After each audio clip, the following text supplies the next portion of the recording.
pencarian korban dan kapal motor penumpang Yunis di perairan Selat Bali. Kami telah bergabung bersama dengan Komandan Pangkalan TNI Angkatan Laut Banyuwangi, Letkol Laut Eros Wasis. Selamat sore, Pak Eros. Selamat sore, bagaimana suaranya jelas? Baik, sudah jelas Pak Eros. Pak Eros, masih ada 11 penumpang kapal KMP Yunis yang dilaporkan hilang. Bagaimana proses pencariannya sampai sore ini? Sampai sore ini masih berlangsung pencarian. Kita tidak berhenti. Artinya dari KRI itu tambah satu lagi, jadi jumlahnya 3. 3. Yaitu KRI Singa sudah datang bergabung. Satu lagi, 3 KRI tambah satu KAL, namanya KAL Wajib Pusi. Nah, jadi ada KRI Seputang, KRI Rigel, KRI Singa, dan KAL Wajib Pusi. Oke. KRI Singa diperbantukan tujuannya untuk apa, Pak Eros? Untuk memberikan backup coverage area dan juga non-stop pemeriksaan. Artinya sama dengan Rigel, ketika Rigel butuh, karena dia habis melakukan operasi survei untuk posisi dosa, dia butuh bekal ulang untuk baik air tawar maupun bahan basah, sehingga tidak terjadi kekosongan, akan diisi oleh KRI Singa. Demikian. Juga soputan yang ada di utara ya baik. Kondisinya seperti apa sebenarnya Pak Eros sampai harus perlu ada 3 KRI yang dikerahkan untuk mencari korban dan juga mencari badan KMP Yunis ini?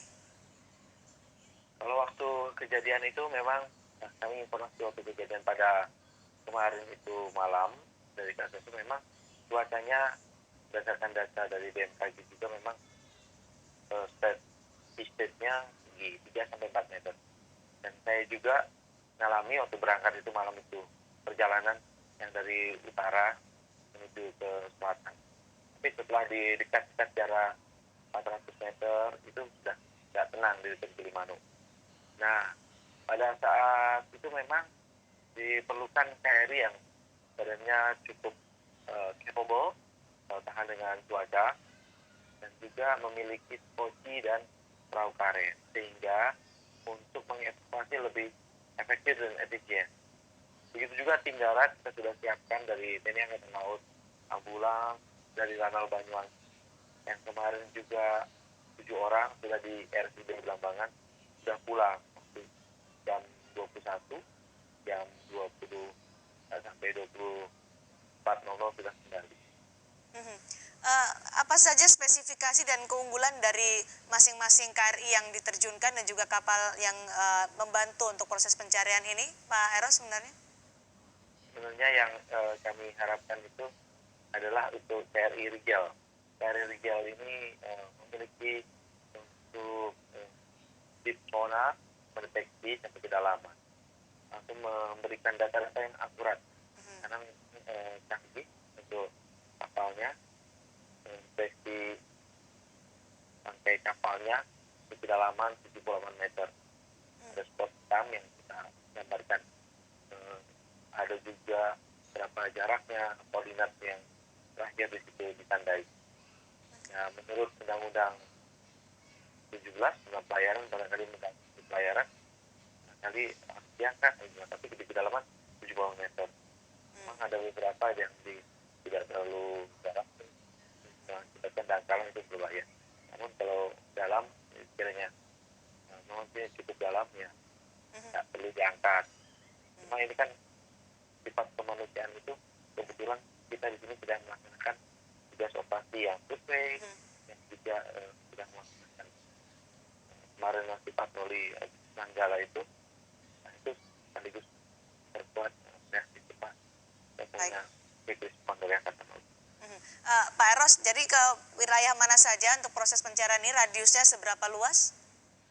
Jadi mulai titik jantung yang ditentukan itu dan sudah dipastikan itu dari spotnya ada gambaran hitam. Cuma kita tidak bisa menentukan erosinya karena memang harusnya sangat berat. Namun radius yang kita tarik dengan kecepatan antara 2 sampai 6 knot di arusnya itu yang berubah, kadang ada pusaran temuan arus di bagiannya memang spesifik arusnya deras, Hmm. sehingga kita akan membuat yang pertama dari ke selatan, kita buat kita 5 mil ke selatan, 5 mil ke utara. Itu Hmm. juga ya secara penyisir di pantai itu seperti masing-masing KRI itu. Baik. Seperti dan mengenai. Radiusnya 5 mil untuk proses pencarian penumpang dan juga badan kapal KMP Yunis. Nah, kami dapat informasi bahwa banyak penumpang yang tidak tercatat dalam manifest kapal. Apakah ini juga menjadi kendala bagi proses pencarian dilakukan, Pak Eros? Kalau kami berdasarkan data yang ada, koordinasi dengan KSOP, kita laksanakan sesuai dengan data yang ada. Targetnya misalkan 11 orang yang terdaftar. Barangkali lebih, kami belum tahu. Tapi yang pasti, yang 11 saja juga jadi satu alert kita untuk mencari.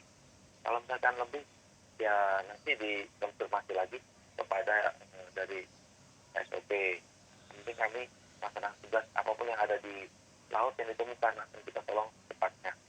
Tapi tadi malam jam itu 1, jam 2 dini hari, juga KRI Rijal menemukan, kami menggunakan seperti menemukan life raft yang meter itu kosong ke benang air. Itu sekarang diangkut di KRI Rijal. Dan juga KRI menyiapkan obat-obatan apabila diperlukan khusus untuk korban terdekat sebelum penanganan secara langsung baik ke RS di Belambangan, RSUD Belambangan atau di Gilimanuk.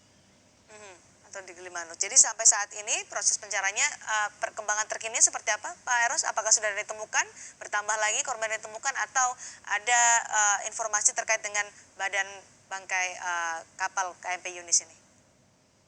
Masih dilihat pada spot gambarnya yang bisa kita ambilkan gambarnya itu masih ada di situ.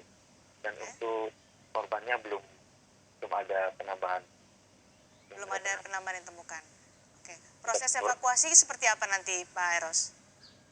Evakuasinya kalau misalkan disiapkan untuk setelah diperlukan penyelaman, ya, dengan nanti kemampuan para penyelam TNI Angkatan Laut, jadi apakah itu diperlukan nanti dari komando atas. Nah, kami tetap menyiapkan evakuasi yang ada di permukaan. Bila ada, ditolong dengan segera. Koordinasi dengan apakah melibatkan juga dengan nelayan di sekitar atau tim SAR atau tim-tim lainnya, bagaimana Pak Eros?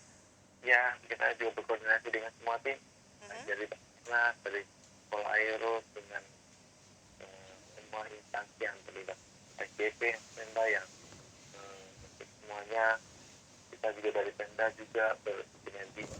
Begitu juga dengan nelayan, nelayan juga diberikan dari potensi maritim, dan apabila nelayan itu memberikan info, mungkin gerakan banyak juga nelayan di situ yang gerakan perahu-perahu kecil. Penerbangan juga kapal ulang untuk bayaran tetap berlangsung. Melihat cuaca sudah membaik, ya tetap penerbangan tidak dihentikan dilakukan. Dan apabila nanti dari kewenangan KSP apabila cuaca sudah baik, bisa dihentikan untuk keselamatan.